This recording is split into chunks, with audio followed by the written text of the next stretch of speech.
Shh, shh, shh. You're listening to episode 13 of Fresh Floppies.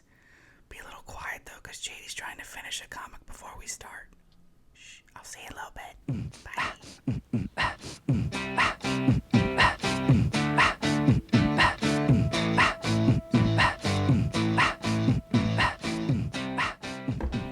All right, I'm done reading. Let's get the show on the road. Thank you for tuning in to Fresh Floppies, the show wherein we will discuss the freshest of floppies. Falafels. Flufflopples? What's a floppy, Noel? A floppy is a single issue comic book, a periodical. It's got a little flop to it, like an old magazine of yore before digital devices took over absolutely everything. They come out weekly at your local comic book shop, and they are a chapter in an ongoing story stuck in perpetual second act. That's true. Well, some of them. Most of them. Yeah. The superhero ones. The superhero ones we're talking ones, about today. Yeah. Pretty much all of them we're talking about. Wait. Before we talk about comics. Yes. Really quickly, I'd like to turn this podcast into a Batman Returns Batcave Lego set podcast. Oh my God. Let's. just 30 seconds of how amazing it is. If anybody's not had a chance to see this yet, it's a $400 2,000 piece Lego set that is a diorama of the 1991 Batman Returns Batcave. Yeah. They had me at Batman Returns. That's it. Anything Batman Returns, I'm in.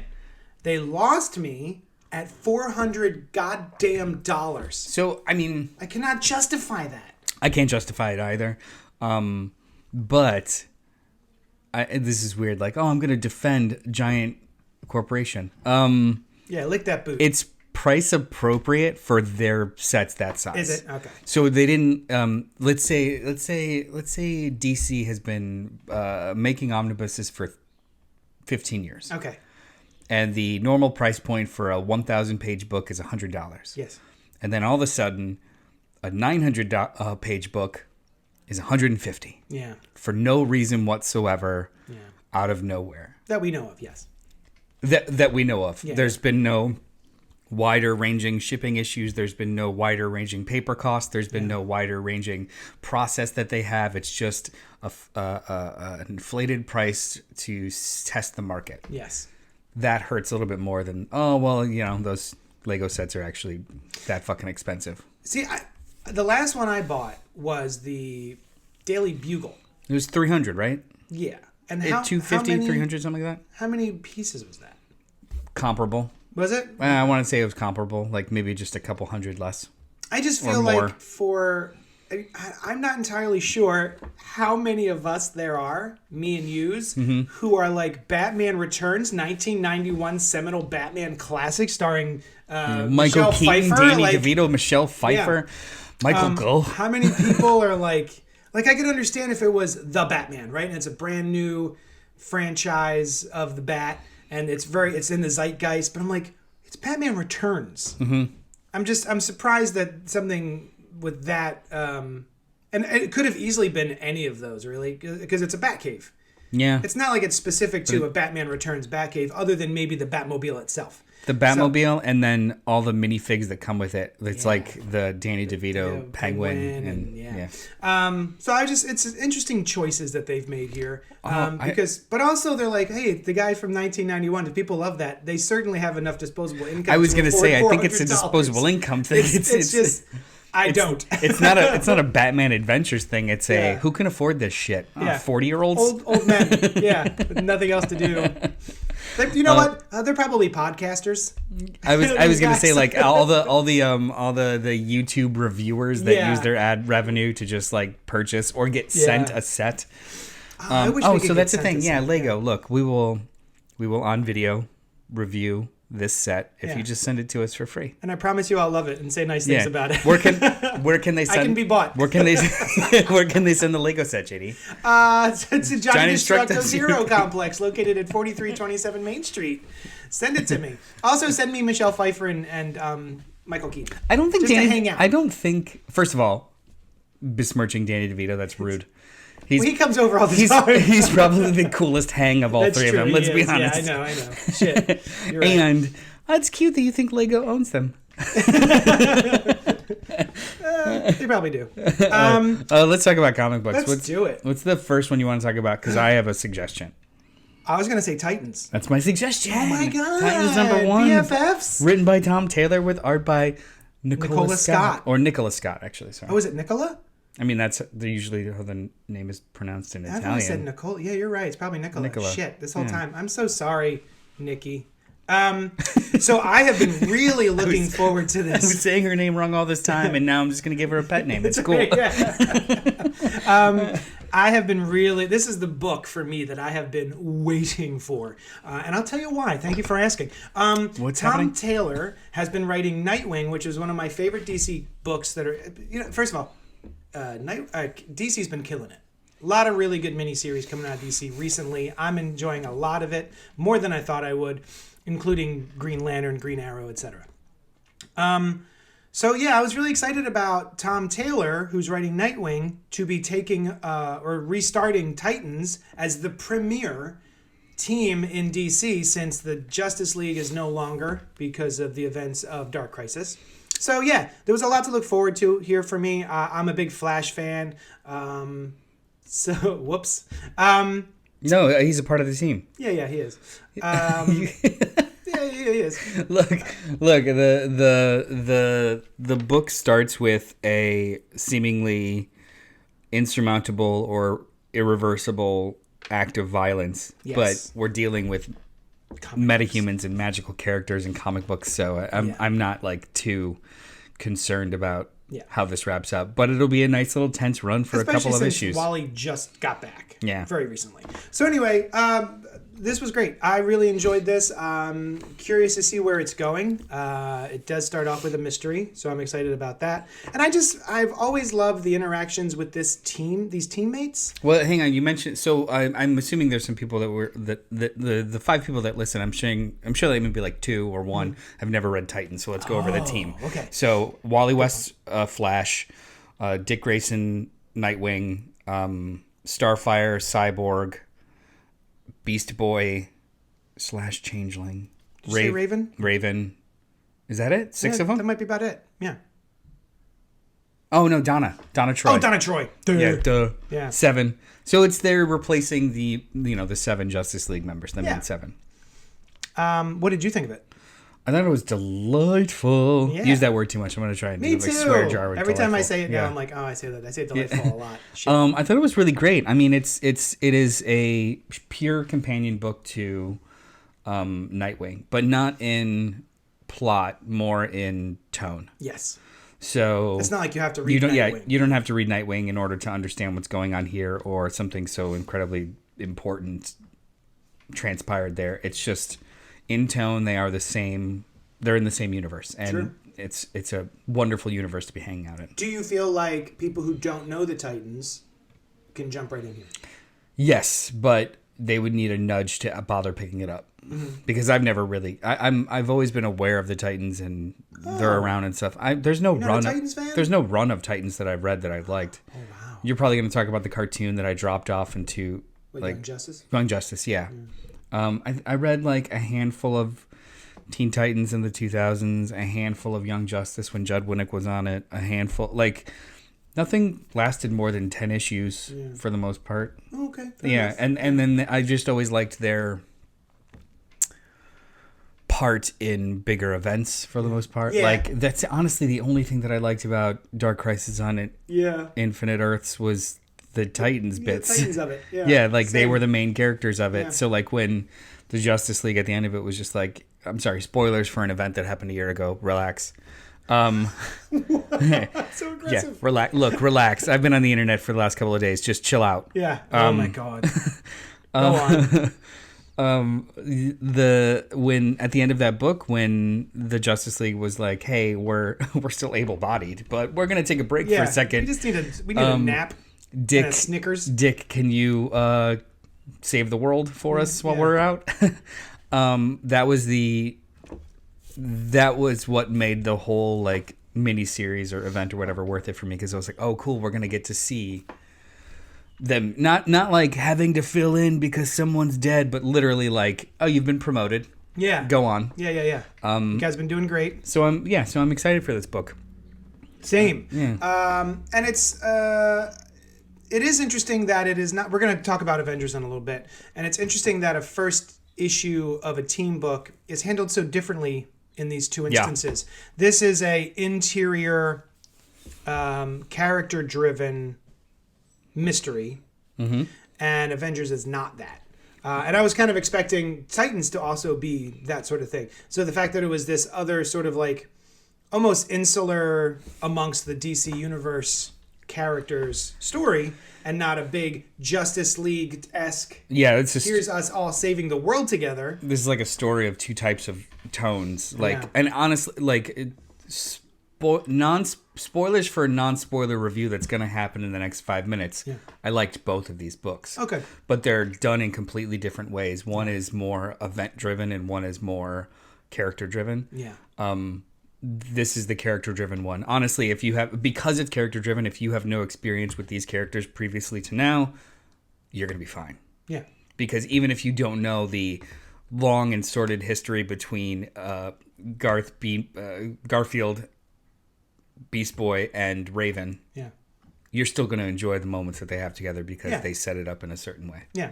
It's an excellent jumping on point. I highly... the art's fantastic, too. Oh, Nicola Scott killing it. Nicola Scott killing it. Her work can be ever so slightly stiff, but other aspects of it are so great that I can give it a pass. Highly recommend this book. It's super fresh. Floppy. It's the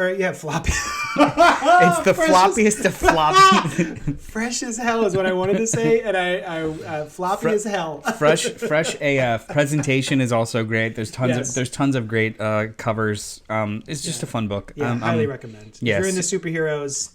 Yeah, super good. Titans #1. Pick it up. Yeah. Let's just go right into Avengers at this point. Yeah, right? Yeah, makes sense. They're the two biggest #1s that came out this week. Actually, I believe our entire show is a #1-a-palooza. It kind of. Well, no, hey, Guardians #2. Oh, sorry. Yeah, you're gonna talk about Guardians too. Okay, just go ahead. Avengers #1. Right off the bat, they've gone back to the original title treatment, which I think is adorable. Oh, is that the original? Yeah, this is like the 50s 60s title treatment, just like the font type instead of the arrowed A.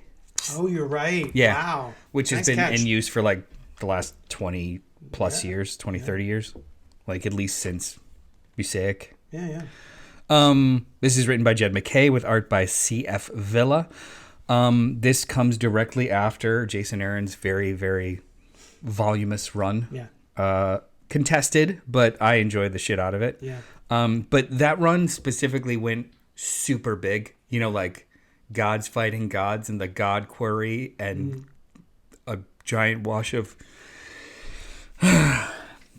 waves of time taking out. It was crazy. It was actually like there's an old saying about like, you know, fighting a tornado. And I feel like Jason Aaron takes that as a challenge. Like, hey, let's have a character fight a tornado, with their fists. Yeah, but that's very Jason Aaron. That's the kind of book it is. Yeah. This and is, he'll win. Yeah, well, I mean, he'll beat the tornado at its own game. Yeah. This book is comes directly after that. They do make mention of a couple of those events, but this is a jumping on point. The Avengers are in a time of transition, and apparently after every time of transition they take a vote of all the most recent members as to who's going to be the new chair. And it's Carol Danvers. So we have a Captain Marvel led Avengers team, and which I'm into. I love Carol. One of the first remits of the new chairperson is to pick their A team.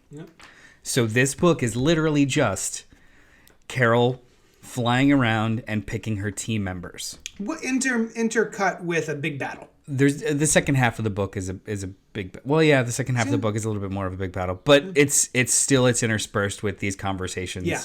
Her picking her team, and all of the characters are where they currently are in continuity, which I thought was pretty interesting too. It's not like separated at all. But this was a by the numbers first issue. This had a feel of an era of comic books that I usually don't enjoy reading. Oh, okay. Like the please don't kill me, but I don't enjoy like Chris Claremont superhero books. Oh, because fine. they're I know people will freak out. Because it's a lot of like characters talking at each other in motion and then shooting back and forth, almost like if there was a narrator for this book, I would think that they sound like the old 1920s serials, like Okay. yeah, like back and forth and like very highfalutin and oh my goodness and oh can you believe that punch? That's the feel of this book for me. Like there's that kind of elevated manic energy, and I enjoyed it. Okay. I'm kind of half in the bag for Jed McKay anyway. I have more patience for him because I've really enjoyed some of his runs recently. So even if this was a little lacking, I would still give it 2 or 3 issues. Oh, well, yes. I'm certainly on board for the Avengers. I'm always excited. Ever since Bendis, I've just followed the Avengers. And I was excited for a new Avengers to jump on for. I also love a Stuart Immonen cover, so I was excited about that. I have been getting onto the Jed McKay train. This issue, I thought was fine. I thought it was okie dokie. I'm definitely going to stick with it. I like the team. So we got Carol Danvers, Thor, Iron Man, Sam Wilson, Cap, the Vision, Black Panther, and Scarlet Witch. So she gives her, when she goes and visits these people, first of all, the Cap scene was funny. Cap, yeah, it was pretty funny. Who's on first, Cap? But then when she pretty much tells Sam she wants her on her team, it almost feels like a backhanded compliment. It's just like, I need you on my team. He's like, why? Because you're basically no one. Because you have no abilities, you boring. Yeah. But like, hey, I'm building a team of gods and I need one normie to make sure we're not crazy. Yeah. You're a token character. You're a token pick, but not for the racist reasons. Yeah, not like that. More like because you don't have super strength. Yeah. Ouch. Which is so weird. But I kind of, like, I get the rationale. It was just such an interesting conversation. And also too, I did like the conversation with Black Panther. I've not been reading the Black Panther book, so I had no idea that he's on the outs, exiled, and all kinds of crazy shit. Which makes me kind of read the new Black Panther book coming up. He's no longer king. That I knew. I do have one question about this. So Carol is on the moon pontificating to herself, just thinking about the nature of things, and she winds up thinking about why we call ourselves the Avengers. It's a warning, not for our enemies, but for ourselves, because to avenge something, you have to lose it. And I was like, what does that mean? It's a little tenuous. What does that mean? Like, you're really, like... Because I've always wondered, why are they called the Avengers? It's what a strangely aggressive name for a team that's just there to save people. The rationale is a little weird. It's like, so she does make a really good point later on in the book about how the Avengers are not a police force; they're more like firefighters. They're first responders. Yeah. But her rationale at the beginning of the book, the idea of like we call ourselves the Avengers to remind ourselves not to have to avenge anything. That's like firefighters renaming themselves Burnt Building. Yeah. Yeah. Right. We named ourselves Ashen Lung to avoid. Like, oh my God. That's just it. Like it's. I get her terrible poeticism. Yeah. But in practical, I mean, I'm glad that she's saying this to herself. How about that? Not out because loud. other people would be like, Carol, that's a little dumb. Yeah.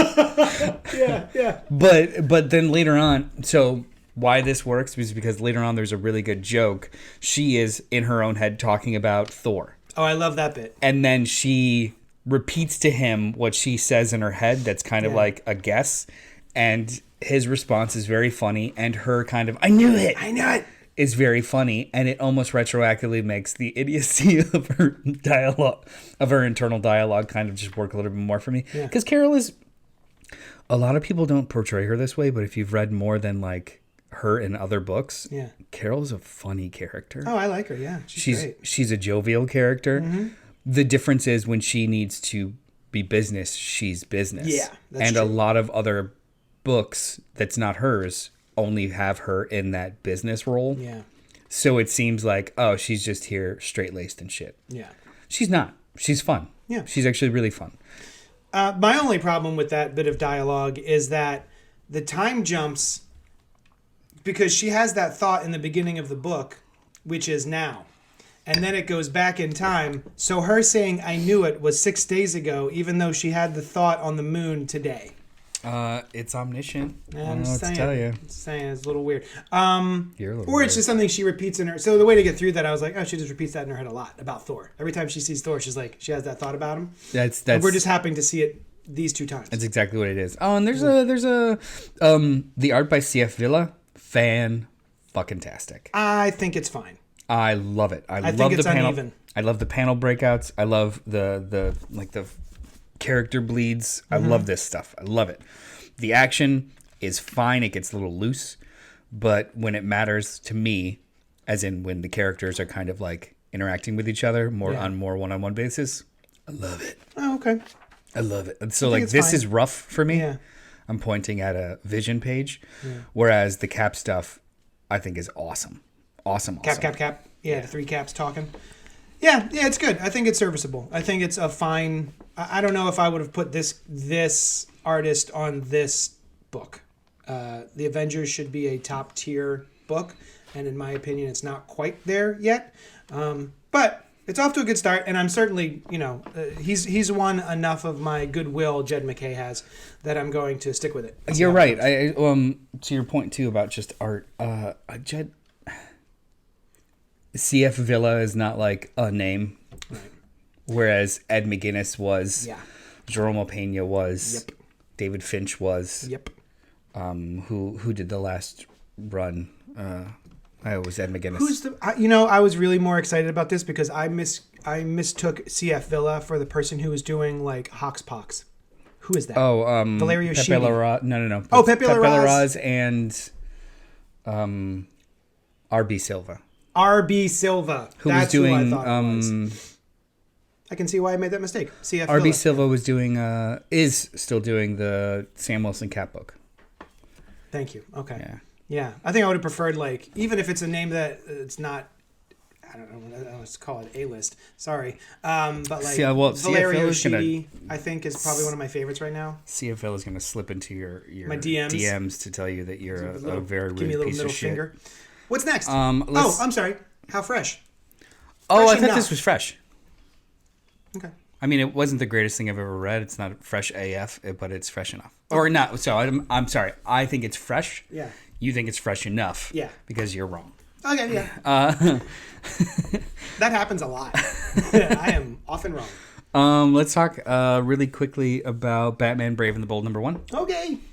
With a ridiculously long creative team. This is a perfect bound, large comic. That's What not is an this? opinion. That's a fact. Yeah. Oh yeah. It's bound by a process known as perfect binding. Yes. Which is glue binding, not staple, because it's a thicker book. Yeah. So I want to say presentation is very fresh. It is a nice thick fresh cover. The pages are glossy, and it turns really well. It reads really well. Yeah. What is this? Maybe like 60, 70 page book. Yeah. It is 4 stories. It's an anthology book. The first creative team is Tom King and Mitch Gerrds. Second creative team, Ed Brisson and Jeff Spokes. Then we got Chris Cantwell and Javier Rodriguez. And the last one is Dan Mora. Just Dan Mora. Wrote and drew it. Yeah. I have Fresh Floppies fave Dan Mora. That's right. Fresh Floppies Hall of Famer. I have a Bone? hate relationship with anthology books. I typically hate them. It's true. Because it's usually like, oh, one creative team gets me to buy it, and then I suffer. I was gonna say I suffer through like the others. I just sob while reading. I usually just don't care about the other stories, Sure, yeah. or as they're anywhere from meh to I'm done. Yeah, From Matt to eh. yeah. So I picked this up for Tom King and Mitch Gerrds. Yeah, you did. And Dan Mora, Not Javier Rodriguez? wrote his own. And Cantwell? I thought there was a good number of names So- on this book that I was like, So oh, I this is picked a it good up for start. those two, Yeah. and then I saw Cantwell see. and Javier Yeah. Rodriguez. And I like Jeff Spokes' art, even though I'm not a giant fan of Ed Brisson. And that's not true. I haven't read anything Ed Brisson that I'm like, oh my god, I follow him. Yeah. But when I see his name, it's just like, okay. Yeah, there's that guy. So this was pretty good. Okay. This was fresh. the Tom King, Mitch Gerard's story, which is one of 4. I think it's going to go through the whole series. It is essentially Joker year 1, in so much as the first time the Joker and the Batman tangle. Yeah. It's creepy. It's unsettling. And they do some really, really interesting panel layouts, especially with the Joker's dialogue. Yeah. Almost vaudevillian. Weird. It's great. Yeah. Because it's incredibly creepy in context. Yeah. I think. Also, too, it's a Batman that the rest of Gotham doesn't know that well yet. So there's still like a fear to him. This is a really good story. And then also the Dan Mora in the back is like this wild future Elseworlds that makes no sense, but hot damn, I would read 500 pages of it. So it looks thematically similar to Gotham Future State. Yep. Is that about right? Which is sort of like a manga-esque future story involving the Bat family, like Red Hood. It's manga-esque. It's future. It's manga future-esque. Black and white. Manga-esque, black and white.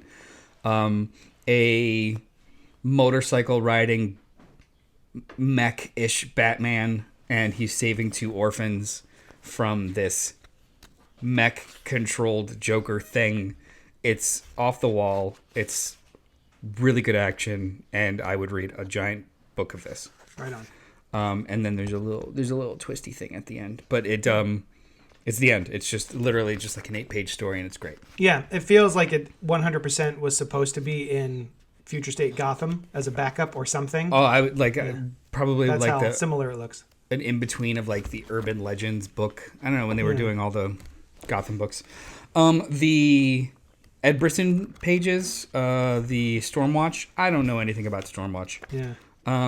However, this is pretty strong. Oh, cool. Nice. It is a very, very good example of throwing a bunch of characters that I don't know together without it being arm's length. Like, it is a really solid kind of one and done 15 pages. Well, it's not one and done. It's part 1 of 4. What is the name of the artist? Jeff Spokes. Spokes. Really good art. Not Ryan Sook. No, but it's Sook-esque. It's so Sooky. Yeah. Man. Yeah, it's just, it's Which is good. I like Sook. Director Bones is head of Stormwatch and putting a team together, and then they immediately go out on a mission. It's just convoluted, but the art's great, and the characters are pretty solid. I don't know. This was a surprising read. I wasn't mad at it. And then you've got a Christopher Cantwell Superman story that I already forgot the details of. Oh, whoops. Now, the director Bones, I always forget which one that is. Is that the director who is made entirely of bones? He's like, no skin, it's just bones? He has invisible flesh. Is that what it is? Yeah. Okay. All you could see is his bones. Yeah. The one that was lacking, as in not as immediately enjoyable, was the Superman one, because it was all set up. Which one's that? Who's that by? Christopher Cantwell and Javier Rodriguez. Oh, the one you can remember. Yeah. Yeah. That's bad. It's like someone sends him a decoder ring, and it's fine. Okay. It's just fine. But I love these creators, so I'm gonna steal together. So like this was a very fresh book for me, even though I hated the concept of it. You just the concept being anthologies. Yeah. Yeah, I haven't read it yet. That's the book I was trying to read when Noel was doing the intro, and I just didn't get through it. But I think my major problem with it is that it's called Batman, the Brave and the Bold, which in my eyes means it's a Batman book wherein he teams up in every story with a different character of the DC universe. This is just, we don't want to call it Brave and the Bold because that won't sell. We'll throw Batman really big on it, and that way it'll sell because Batman always sells books. Well, I mean, statistically, he is in this book more than any other character. Mm-hmm. But the 2 middle stories, the Cantwell and the Brisson story, the Stormwatch and the Superman one, he is not a part of whatsoever. Yeah. So this is just an anthology book with weird titling. Yeah, agreed. None of this stuff will be collected as a Batman Brave and the Bold. I guarantee money now. It's probably going to be their own like collections or their own little minis. What? I honestly don't think that there will be a trade paperback of I see. Batman Brave and the Bold. I think it'll be like the Joker by Mitch Gerrards and Tom King and Stormwatch by Ed Brisson. The Joker story is a one in it's continued. It's one of 4. So the first. Oh yeah, one of 4 issues. Got it. Okay. Yeah. Great. So I'm on board. Batman: The Winning Card Part 1, Stormwatch: Down with the Kings Part 1, Superman: Order of the Black Lamp Part 1, and Heroes of Tomorrow by Dan Morrow. That's the only one that ends here. Gotcha. So yeah, you're right. Those are probably be 4 different trade paperbacks. Yeah, I enjoyed reading this, but I also don't think I needed to read this. Okay. Does that make sense? Yeah. What's up next? We're gonna talk about. Let's talk about Guardians of the Galaxy. All right, so Guardians of the Galaxy #1 came out last month, and we discussed it here on the show. We both enjoyed it, and it has a very distinctively Western tinge this time around by Lansing and Kelly. What are their full names? Colin Kelly and Jackson Lansing, with art by Kev Walker, colors by Matt Hollingsworth. And this continues that. So, should we spoil what the reveal of the last issue was? The big threat that's coming? It was a month ago. Okay. Groot Fall is basically Groot, but not the Groot that they are friends with. I don't know if it's a Groot or if that Groot has been transmogrified into a dark Groot. It's some sort of manifestation of a Groot that is a planet killer. And yeah, he's just he's huge, and he just takes over entire planets. And so they're going to the Manifold territories, which are basically on the outer rim, which makes sense why it's sort of a Western feel. Mm-hmm. And trying to get people to get out of the way. Hey, Groot's coming. Groot Fall's coming. Y'all should GTFO. And of course, that makes some conflict. And then, of course, we also have conflict within the Guardians, which, of course, there has to be. Otherwise, they wouldn't be the Guardians. And some of them are being like, let's just steal this really big, cool, expensive thing. How about that? We don't really care about what's going on over here. Let's do a heist. So this was fun. I think this was very, very fun. What did you think? I didn't read it. Oh, that's right. You didn't. Well, I think it was fun. And I want to read it. Yeah, I look forward to reading it. It's fun. I love Kev Walker's art. From what I could see on the other side of my computer, it is still the same awesome.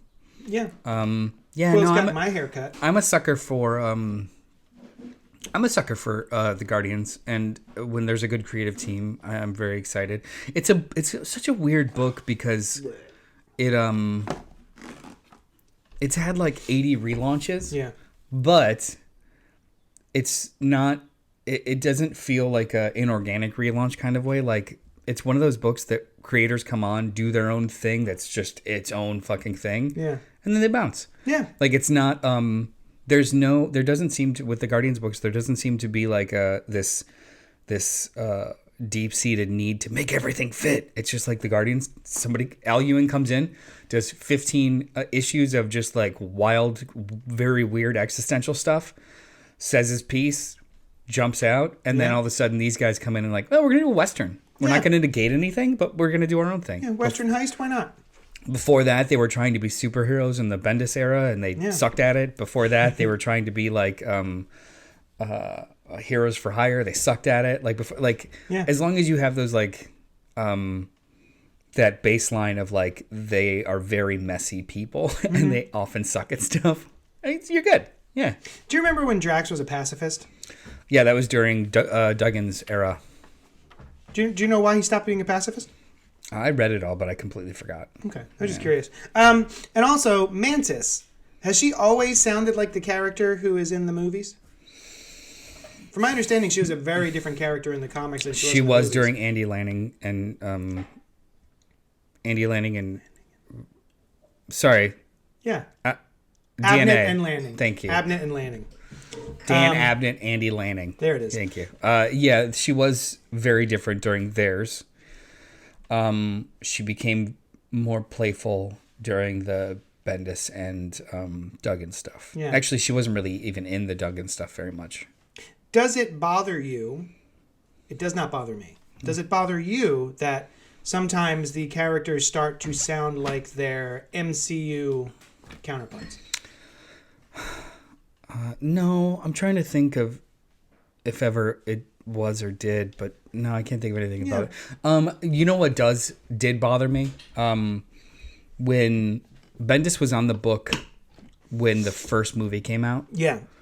The character design before the movie and like the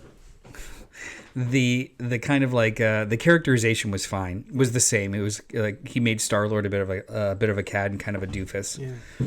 But he had this great Steve McNiven designed suit with this bitchin' fucking helmet, and the element gun was awesome.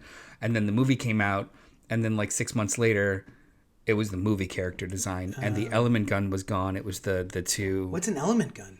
Oh, his origin, his origin in general was he was coded to this weapon that was able to shoot based off of elements like ice, air, wind. But like, no idea. It's My got this, Star-Lord is the movie version. I don't know. it's got this cool like dial on it. He's able to like adjust it, and only he can use it. And then in the Al Ewing brought it back, and it became part of his ability to become a sun god, an actual Star-Lord. Because when they fought, a Star-Lord. he God fought damn it. the Olympians, like actual gods, and absorbed some of their energy into the gun in order to like win. And then because it was coded to him, it was a whole fucking Is that when he convoluted like thing. was in another universe for 1,000 years or something? So it was like 550 years or something like that. So don't inflate it. My bad. Or like 150 or something. It wasn't as much as 1,000. Duh. But yes, he was in a polyamorous relationship for well over 100 years. Yeah. That's fun. And he comes back with all these like abilities of the gods because he absorbed their power before he was moved off. And now he's just a regular dude, I guess. Well, somebody asked. So like that, when that book ended, they were gone for like a year. Yeah. So somebody asked, I think these guys, the writers online, if it's a continuation, and their response was that we're not going to do anything that negates or contradicts Al Ewing's run because we love it. It's great. Yeah. So I don't know. Maybe they're later on. Maybe his power wore off. Maybe. Yeah. I don't know. Maybe they'll touch on it at some point. But yeah, this is fun. I think if you like the Guardians, this feels like the Guardians that are in the movies. Mm-hmm. Yeah, you can check out this Guardians and still get your Guardiansing on. Which I'm sure some people that love the Al Ewing run hate. Right. Well, anyone who grew up with a character and now they sound like a different character because of movies. Doesn't Len not like Mantis in the movies? I believe. Yeah. I think so. But yeah, you've got a. If you're jumping straight from the Al Ewing run where Star-Lord is left off in this like hippie bearded star god thing, and then now he's just kind of back to sounding a little bit like Chris Pratt in a Western, sure. Yeah, I get it. Yeah. But comics are cyclical. That's how it works, baby. Next up. Oh, wait. I would say this is pretty dang fresh. Pretty dang fresh. I think it's rootin' tootin' good time. I want to apologize to all the listeners and you. I think it's just going to be me orating you for a little while. There's like some books that I read to touch on really quickly that you get a chance to. Baby. Orate me, baby. I want to talk about 2 Dawn of DC books really quickly, and we'll do it together. Okay. As in, I'm going to jump right into each one. Yeah, not like you just sit over there and look pretty, you dumb shit. Dawn of DC Cyborg #1, written by Hampton with art by Tom Rainey. I'm sorry, I forgot Hampton's first name. You want to find that for me? Yeah. You go ahead. So this is obviously the first issue of Cyborg's new ongoing. I've never really read Cyborg books outside of teen books. I've got no issues with him. I think he's pretty cool. Did you say Teen Titans? No, outside of other books. Oh, to teen books? Oh, teen books. Teen books. Sorry. Other team books. Thank you. Here we go. It's Michael.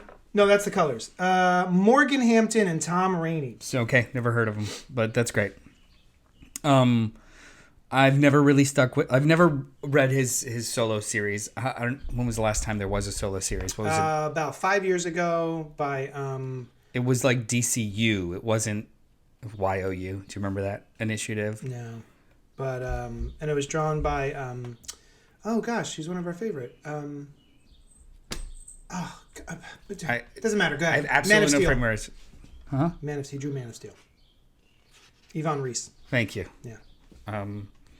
No, I never read it. I like him in teen books. he's dope. He's cool. But so I came into this like pretty fresh. Yeah. I liked the story. The writer adds a lot of like minutia and story detail into it that is really fun. Oh, like culturally fun. Okay. Like there's a news broadcast of some sorts. It looks like it's a streamed news broadcast, and during it, you know, the person's bitching about something, but there's a text thread behind their head. Oh yeah. And the texts are really fun and kind like funny, but also like, oh man, like you can tell when somebody recreates like a text thread or a Twitter thread or chat, it usually sounds awful and or not real. This was great. Yeah. Because it sounded so authentic. I was like, am I reading other people's conversations? Because they're just like very shorthand and very like slangy. It's fun. Yeah.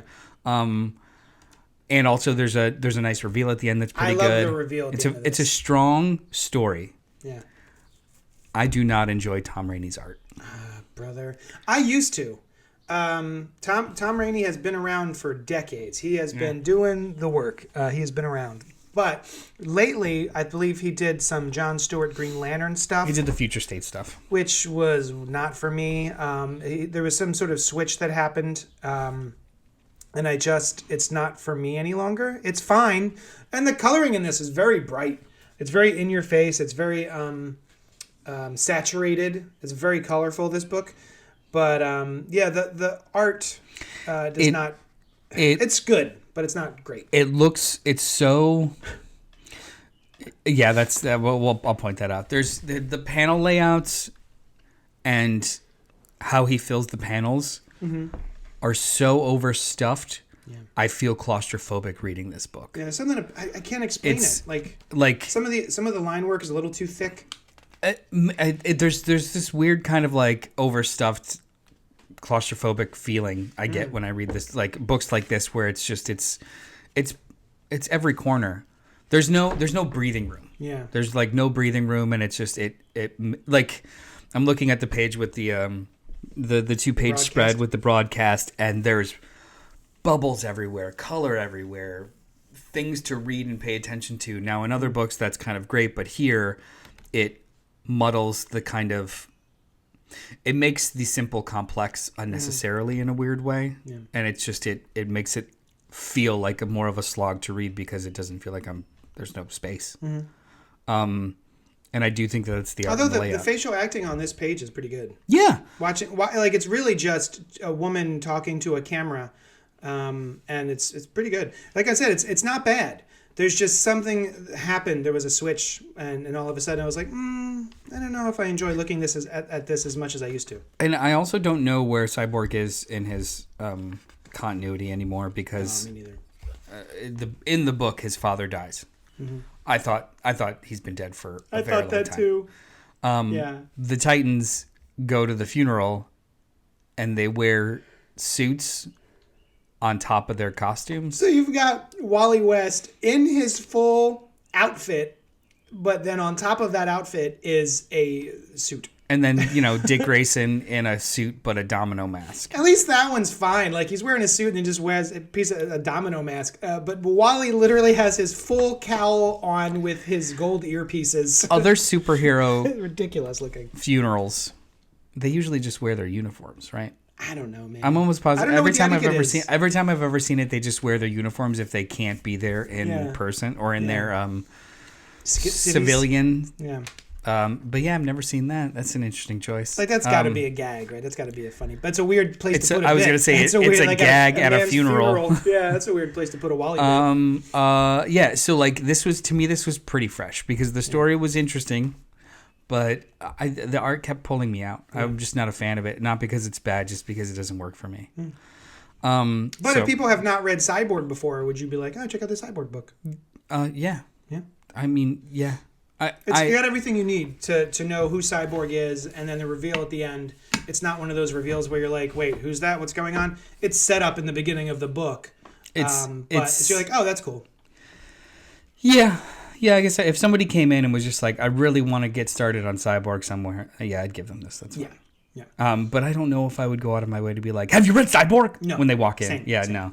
Another book I want to talk about really quickly is The Dawn of DC. The Vigil, #1. Part of the AAPI initiative. Yes, the AAPI. Written by Ram V with art by Lalit Kumar Sharma. I liked more about this book than I didn't. So this is basically Ram V doing Checkmate. What's But Checkmate? Checkmate is a spy thriller in the DC universe. Yep. The one that I'm referring to is like the Greg Rucka one from back in the day. Oh. Not the Bendis one from a couple years ago. But the idea of this clandestine organization doing their own kind of thing on the sidelines, making sure the world is safe, and blah, blah, blah. The problem that I have with this is that it is all new characters. Yeah. Even the background characters are all incredibly new and I've never heard of them before. So it feels like I'm just being talked at. Here's details, go. Here's details, go. There's literally no emotional grounding. So like with the Checkmate that I'm referring to, you had Sacha Bardot as kind of the main centerpiece. She was the person that they're bringing in, and then all the information was filtered through her being told and or learning. There was a grounded element to it. Yeah. This is just... There's something clinical about this book of just the information is only given to you in a kind of a clinical way. And it's not until the back half where you actually meet the team. Oh, no kidding. Yeah. Oh, okay. That's interesting. Okay. Like the title page is more than halfway through the book. Oh, okay. And you actually meet the team, the actual like, when I say the team, I mean like the tactical part of the team, the Vigil themselves. Yeah. You meet them more than halfway through the book, and you meet them in mission, and then the book starts to cook. Oh, okay. And it's interesting. Okay. But the whole first half is it's a bit of a slog to the point where I had to reread pages. Oh, wow. Because I was so bored. Oh, jeez. But the second half, dope as hell. There's new characters here that are like, this one guy, his skin and bones are hyper malleable because of some sort of condition. So he has a mask that can scan other people's faces, and he puts it back on, and he changes his look for the. There's a speedster of some sorts, but it's not really a speedster. There's like, these are really, really cool characters, and the art is great. How like they show the fighting styles and the powers and stuff. That page you're showing me is pretty cool. Really great. Yeah. But I honestly wish that this was the start of the book. Like the first 15 of a 22-page issue was really, really hard to push through. Okay. For me. Yeah, basically up to here. Yeah. Wow. Which is a little bit of a shame. Yeah. As a first issue, anybody that's interested in picking this up, which I would suggest you pick it up if you like spy thrillers, this is a fresh book. Power through. Okay. It ends much, much, much, much better than it starts. Gotcha. Yeah. You know, I feel that way about The Wire. Yeah. Like, it took me 2 or 3 times to watch the first episode to not fall asleep during it. To be fair, I was also starting it late at night because that's when I was able to watch it. But like, it took me a bunch of times to get through it because I'm like, oh god, everyone says this show's so great, but I find this to be a slog to get through. And then once I got into it, I was like, oh, this show is amazing. So like, sometimes that just happens. Sometimes you got to power through a little bit just to get to the goods. We've already gone like 48 minutes. Let's just skip to where you enjoy. Looking forward to anything else this week? Yes, I am looking forward to. Well, first of all, I do want to read the Batman Brave and the Bold because I'm excited about that Tom King. I'm excited for that Dan Mora. Stronger than it needs to be. And I'm excited for the new episode of No One, which is a massive verse image book. And bibbidi bop boop bop. You should read Vigil. I want to know your opinion on Vigil. All right, cool. And you know, you're talking about not having an in.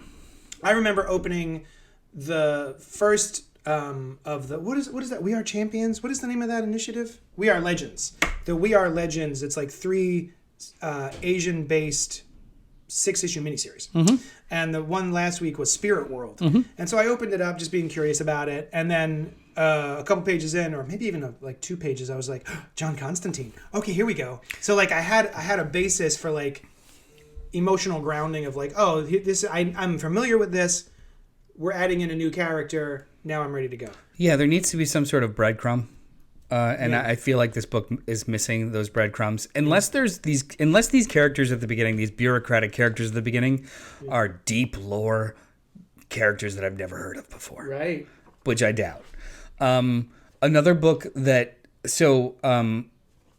years ago I read, what was it, The Wild Storm? Ennis Reed.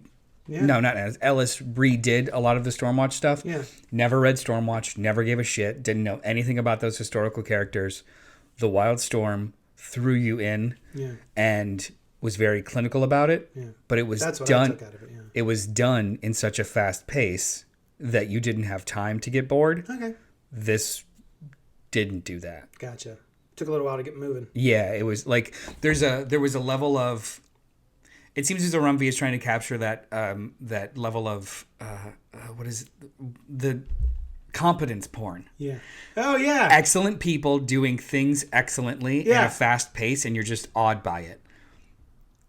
It needs to be tighter to work because I can watch people do something I don't understand, but if they're doing it so well, you're just kind of awed by the fact that like, oh, that's so cool. Yeah. This is just bureaucrats kind of like talking about things that they could do, and it's a little dry. Okay. Yeah. I'm definitely gonna check it out. I certainly like the designs of the characters on the cover. Oh yeah, no, these like when you get to the team part, it's a dope book. Nice. And I hope that they just kind of keep that momentum going forward for the rest of the series. One of the things that I was interested in reading this week was the Hulk Annual #1, written by David Prepos, with art by CJ Mahato, I think it is. Frank cover. Gary Frank cover. Gorgeous. This book is a found footage Hulk book. Yeah. It's neat. A film crew, and I having flipped through it, I imagine it's set in the past because they do things with the camera that don't happen with digital recordings. Yeah. So I'm assuming they're recording on tape. Yeah. Like taping over something and seeing footage out of order. But yeah, I'm excited to try this out. I like David Prepos' work. He seems like an up and comer at Marvel, so I'm interested. And then there's also like a sneak in the back about the new series. Yeah. Right on. Yeah, that's about it. Okay, let's get out of here.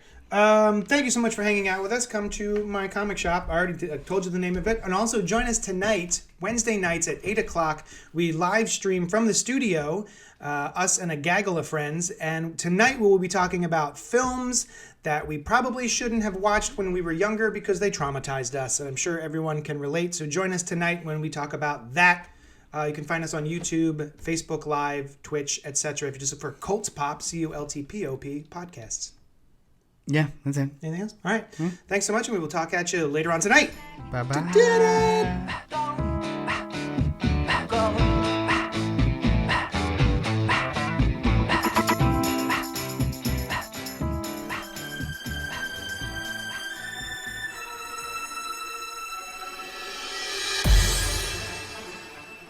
Thank you for listening to the CultPop Network, home to podcasts, live shows, and a whole lot of fun stuff for every flavor of fan. Follow us wherever you find your favorite podcasts, and be sure to join us live every Wednesday night at youtube.com/CultPopGo at 8 p.m. Eastern. While you're there, be sure to subscribe to the channel and hit the bell icon so you'll know when we drop new Thunder Rounds and episodes of Fresh Floppies, a spoiler-free show about single-issue comics released each week. Until then, we'll talk at you later.